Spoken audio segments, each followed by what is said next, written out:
Hi, my name's Scarlett, and this is a day in my life doing Bosnian, Croatian, and Serbian online workshop.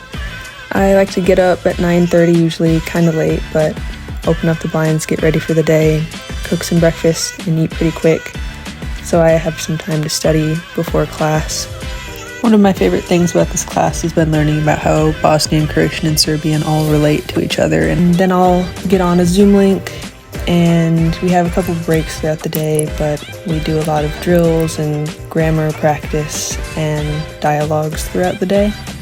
And during our longest break, that's 20 minutes, I like to try to go outside or have a snack, or both ideally, and enjoy the weather. And after 4 hours, the day's over, I like to go run some errands, or I went to the gym, went grocery shopping, and then I'd head back home. We had an exam the day after this, so I was doing some extra studying to prepare. And I like to go outside, enjoy the day, and then wrap up the day with some more studying for our midterm.